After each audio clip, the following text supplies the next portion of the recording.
Hello everyone, how are you? Fine, thank you. Today I've got the Dell Dimension 5100 in front of me again, and the reason why I have it in front of me is because, well, we're going to play around with it a little bit. At least in one phase where we're going to install a certain operating system. I've already replaced the graphics card with this NVIDIA 8600 GT. Looks like I already shoved a hard drive in here. An 80GB Hitachi desktop from the 11th of July 06, Christina V's 19th birthday. Yeah, I had mentioned that I already put the 8600 GT in here, but I already have to take it out. Because the operating system we're going to be installing does not have native drivers for the 8600 GT, nor do I know if the modified one will even work. So that means we're putting Oliver back in here. The X300 SE that looks like a tank engine. Okay, that's one thing that's been replaced. Next thing, we gotta pop this bezel off, push out this optical drive that doesn't work. I could probably pull it out from here. Yeah, this is the DVD-ROM drive from Toshiba and Samsung from June of 05. And here's the drive that I scrapped from the 780, which is the SATA drive. I'm gonna push it in here, but probably won't be able to plug it in because we don't have any more SATA connectors that can reach up here. And of course I didn't grab out my SATA cables, which are in another room right now. Okay, now we gotta unplug one of these hard drives and plug the 80 gig drive in. There's a reason why I'm going with a low capacity drive like this. Yeah, this Blackie's gotta come out. I had left it in here, you know, just so I could like play around with Windows and whatever on this drive.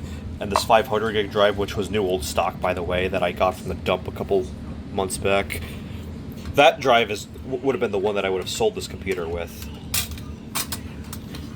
But we have to have a 120 gig drive or less for this operating system experiment.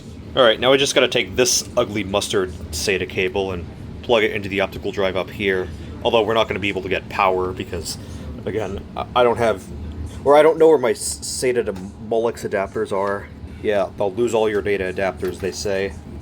Which is probably true, especially with lower quality adapters, but sometimes you kind of need them for stuff like this. Okay, and last but not least, I'm going to upgrade the RAM in here.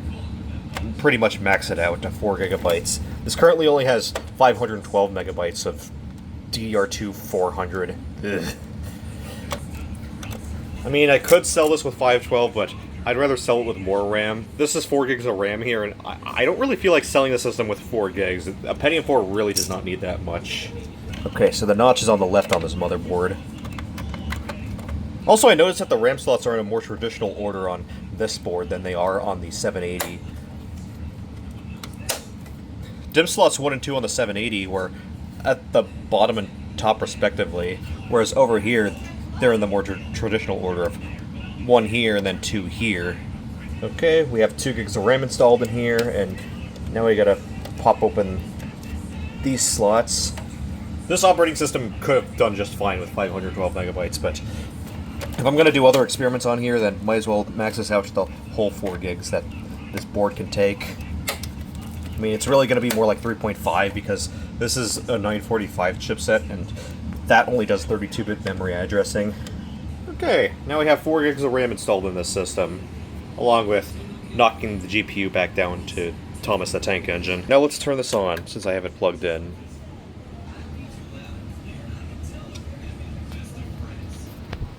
Posts just like it should. Wait, what? RV370, PN, something, something, A6281, 106 BIOS? I've never seen that before. This should not be doing that. This should not be posting like the BIOS string. I wonder what I did to it that made it do that. This is my only card that natively does Windows 2000 on PCIe, I think, so hopefully this card isn't shot or anything. Okay, yeah, the lights are just solid 1, 2, and 3. Let's try this again.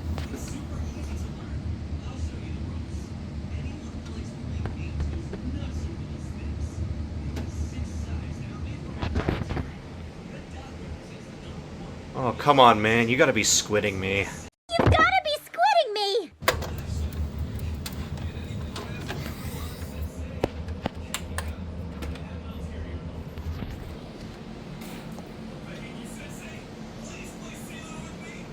Oh, why? I'm thinking maybe it doesn't like my RAM configuration, because this is one of those weirdo hyper memory cards that steals your system RAM. But it shouldn't be having any problems with 4 gigs, unless these modules are just, you know, kind of sucky. Okay, I took out 2 of the RAM modules, so let's try this again. Maybe the system just really doesn't like my 4 gigs of RAM then. Lame, but okay. Most of my experiments should work with 2 gigs anyway. Let's go to the BIOS real quick so I can disable SATA. No, not SATA 0, but PATA 0. Because I think PATA 0 is the non-working optical drive.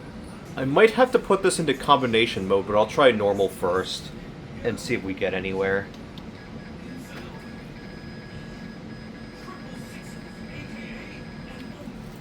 Well, even the bottom drive is having problems with its tray. I can just hear that.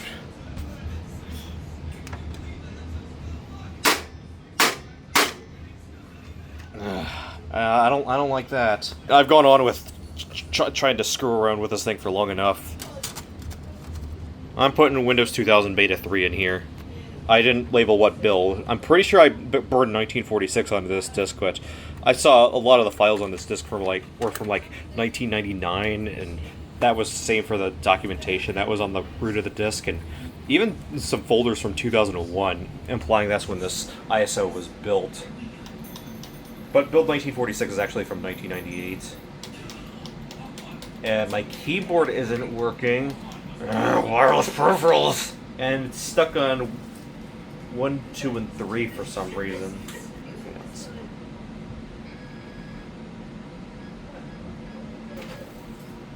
And it already spat out my disk.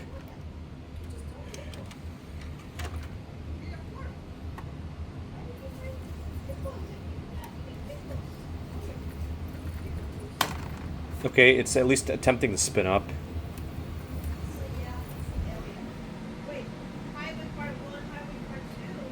Hey, at least this drive works, even though its tray is really annoying. Although, I forgot something with the Windows 2000. Unless I formatted the disk ahead of time, but I don't think so. I think I left Windows 98 on this disk, so it's not even going to be in the correct file system. Well, this Gigantamax brain forgot to plug in his phone last night, so now I gotta charge it while I'm holding the camera here. Anyway, we want to repair and install, recover a destroyed system or a system disk. D? Something non-existent floppy drive. Press F3 to exit. I guess we have to quick format this disk another way. And no, I don't know where my phone mount for my tripod is. Because we only have one, and I never bothered buying another one. And I guess the other adapter that I did have broke years ago. Say hello to the 2015 G-ported ISO. Only one reason that I have a G-ported ISO from 2015, and that's because that's literally when I built this ISO, or downloaded the ISO and then burned it onto this disk. Actually burned it onto 2 disks. Okay, yeah, this is a FAT32 disk when I tried testing Windows 98 on some more modern hardware. So let's just take this, reformat it as NTFS. No, not JFS. I want NTFS. No, I didn't want to cancel that. Okay. Apply. Okay, all operations successfully completed. And I'm not even going to bother to try restarting from within Gparted because it's pretty annoying to do so.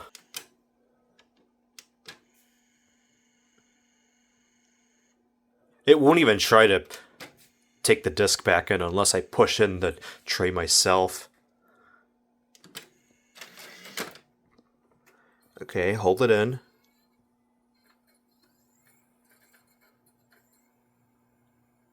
Okay, it seems to be spinning up. Okay, good. Now let's turn this off, turn it back on, and hold the disk tray in. I'm just going to let it auto boot into the CD since, you know, there's nothing on the drive. Unless it thinks NT loader is missing, but I hope that's not the case. Okay, now it's booting right into the CD. Just as it should be. Alright, enter, Examining 80GB disk, I totally read all that. I am the fastest reader in the world. NTFS, leave the current file system intact. Hopefully this plays nice with Gparted's partitioning scheme. Windows 2000 has not been installed. I mean, it detects the disk in normal mode. Maybe I'm going to have to create a smaller partition and put this into combination mode. Ah, stupid disk tray!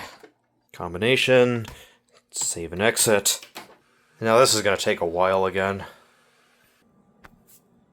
Enter. Totally read all that. Let's just delete this, create a partition, make that about 8GB in size. When I installed this build in Virtual PC 2007, I put it on a 16GB virtual hard disk. And let's just do a slow format. That is if it will get anywhere. Then again, this is a slow format, so we gotta be patient. Okay, it should be examining my disk now. Hey, it's at least trying. So I guess this build just doesn't like larger partitions like 80GB, but it'll install just fine on 8GB. Okay, looks like we actually got somewhere.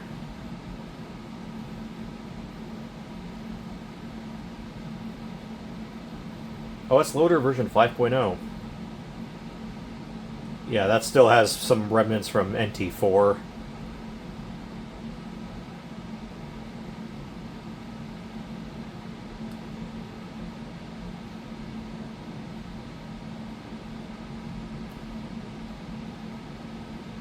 Yeah, this build stays on this black screen for a while.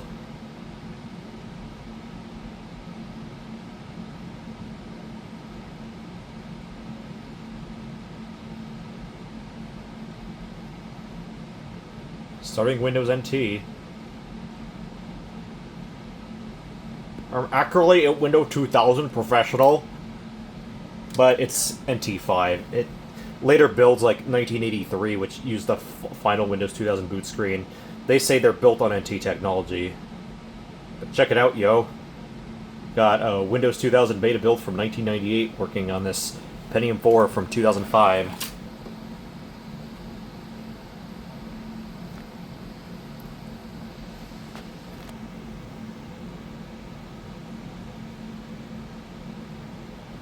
Starting the Windows 2000 setup wizard. Okay, at least my wireless keyboard and mouse are working here. And yes, this is Windows 2000 Professional Beta 3, as it says on the screen here. Or the wallpaper. Aside from this message box over here, this doesn't look too dissimilar from the final build, 2195. Well, I don't think we're going to get anywhere with this, because do you see that? Yeah, that cursor is not blinking. And my keyboard turned on, and if we try to enter some text, we can't do that. If we try to move the mouse, we can't do that. It got stuck on the hardware detection screen here. So, really, I just don't think that we're going to get anywhere with this.